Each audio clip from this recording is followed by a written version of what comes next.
عسلامة ومرحبا بكم في مطبخ أم حبوب. وينكم؟ مش نحويلكم؟ توحشتكم برشا. إن شاء الله كل عام وانتم حيين بخير. وآسفة إني أنا وخرت عليكم في الوصفات. اليوم جيتكم بوصفة كسكسي راس العام. هو صحيح روتار شوية، لكن الكسكسي بالقديد مش كان في راس العام نطيبوه. كالعادة جبت لكم الوصفة بالتفصيل، وصفة بنينة برشا. إن شاء الله تعجبكم وتابعوا الفيديو للآخر. بالنسبة للحمص أنا منحبش نطيبه في وسط الصوص، نطيبه وحده. الحمص يكون منفخ على قليلة قبل بليلة، نحطوه في الماء، منزيدوه لا ملح ولا زيت ولا حتى شيء، نحطوه يطيب على الغاز. بالنسبة للقديد لهنا خديت شوية قديد ومعاه شوية اللي تفوح برشا الكسكسي. القديد هذا أنا عملته، للأسف ما صورتوش فيديو، أما تنقلكم الطريقة فيسع فيسع. ناخذ اللحم باش نحضروا القديد، نخلطوا بالملح لحرش حاشاكم ونخليه يبات ليلة في الثلاجة حتى ينحي الماء نتاعو الكل. من غدوة نفوحوا هريسة عربي، فلفل أحمر، نزيد شوية ملح، شوية نعناع شايحة، راس حانوت، كركم وثوم بالطبيعة وزيت، ونفوحوا بالكدا وننشروا. كي ننشروا معناتها ديما نغطيه بالحريرش وما خليهوش يبات على الشريطة. ديما نهبطوا، وبعد ما يشيح بالكدا نقليه في الزيت ونحطه في الدبابز بالنار. لهنا القديد زدته ماء سخون وخليته يتنفخ تقريبا ربع ساعة باش تنقص الملوحة نتاعو.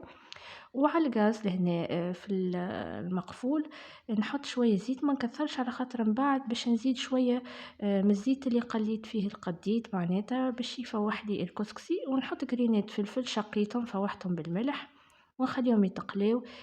كي نقلي الفلفل في الزيت اللي باش نطيب فيه يبان برشا الماكلة.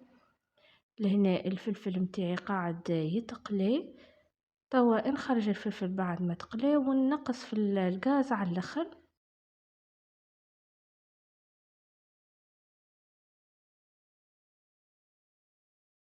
باش نزيدو توا القديد متاعنا. القديد بالطبيعة استقطرته من الماء اللي هو فيه، حطيته في كسكاس واستقطرته.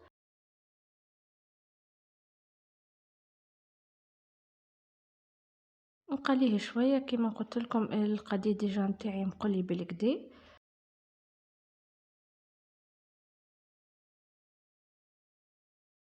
ونزيدو تويكا شوية طماطم مركزة لهنا باش نطيب أكثر شوية من رطل الكسكسي. عملت 2 ملاعق مكومين بالكدا طماطم مركزة.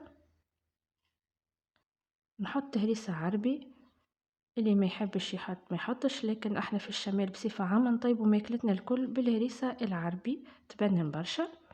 ولهنا رجعت الغاز على نار متوسطة وباش نقلي بالكدا مع بعضه، ونردو بالنا باش الزيت ما يتنطرنش على برا. نبقى نحرك هكايا وفي نفس الوقت حتى الحمص يطيب والماء قاعد يسخن باش نمرق بيه، وكعيبات عظم يتصمتوا باش نزين بيهم بعد الكسكسي. هنا قليت الهريسة والطماطم بالكدا باش نزيد زادة توا ملعقة أكل ناقصة شوية فلفل زينة، فلفل أحمر. أنا الفلفل الأحمر نحب نقليه شوية خاطرو نحبو يعطي الجو فومي في الماكلة.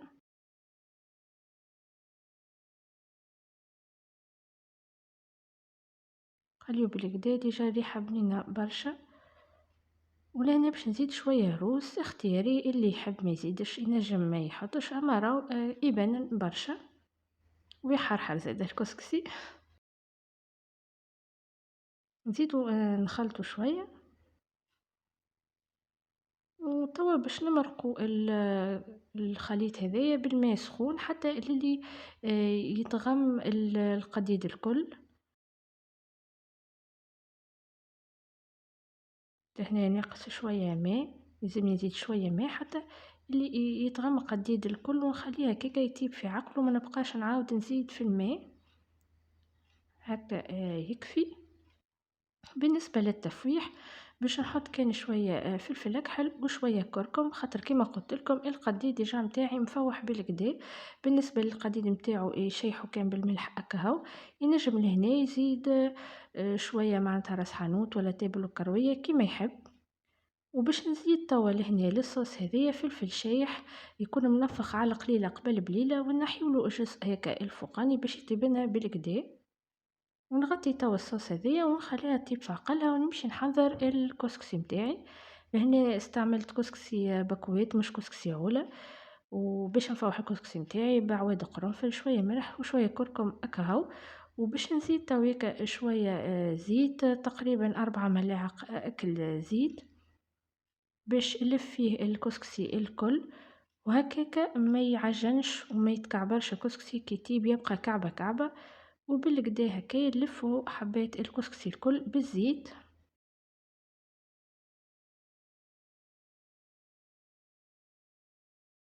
انا راهو الكسكسي كي نحطو يتفور تفويره برك. فما شكون يفورو على مرتين كل واحد وطريقته، انا تفويره برك. ونحركو في وسط التفوير معناتها في وسط التفوير وهو في الكسكاس. نحركو مريره برك هكاكا وكهو ويجيني طيب في حقه. لهنا توا خذيت الكيس هكا كيلت بيه ورشرش ماء عادي ماهوش سخون على الكسكسي. كي يبدا كسكسي عولة تنجمو تزيدو أكثر هكاكا الماء فما شكون يغمو بالماء الكل ومن بعد ينحيه الماء هذاكا ويخلي الكسكسي يشرب في عقلو. أنا لهنا توا نخلط بالكدا باش الكسكسي يشرب الماء هذاكا. ومن بعد بالطبيعة باش نخليه يرتاح تقريبا درجين ونرجع نتفاقد الكسكسي متاعي.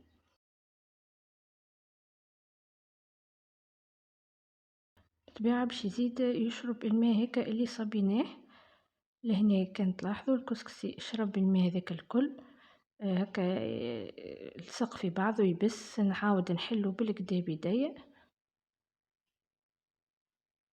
شوفوا كيفاه يجيني كعبة كعبة.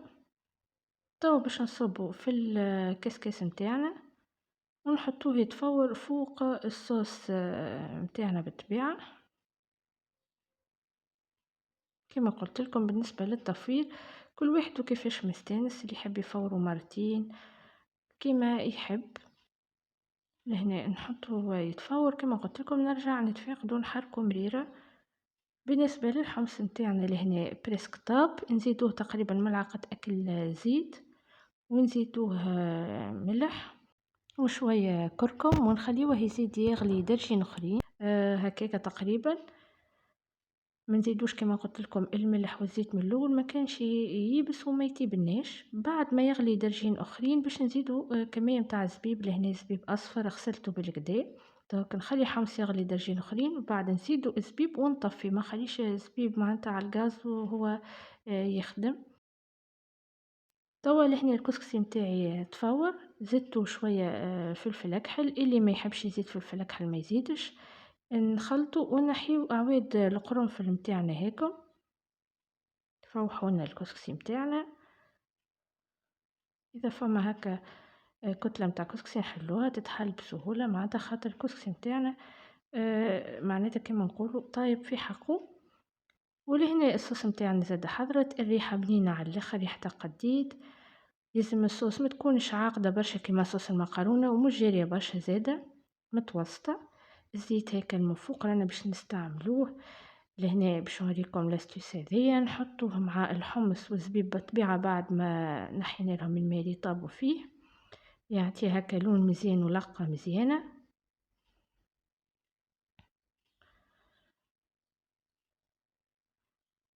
والباقي نسوم به الكسكسي هكا. هذا تو انا قاعده نحط راه في الزيت اللي من فوق برك نهز فيه بشويه بالمغرفه ونسوم به الكسكسي متاعي باش يجيني احمر ولونه مزيان على الاخر.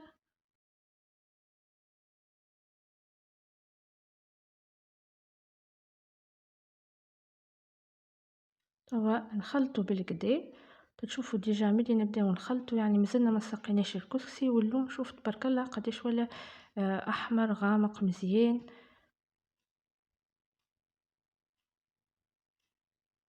توا نلف كعبات الكسكسي الكل بالهذايا بالزيت متاع السقا. ومن بعد توا بالطبيعة نصب بقية الصوص باش نسقي الكسكسي متاعنا.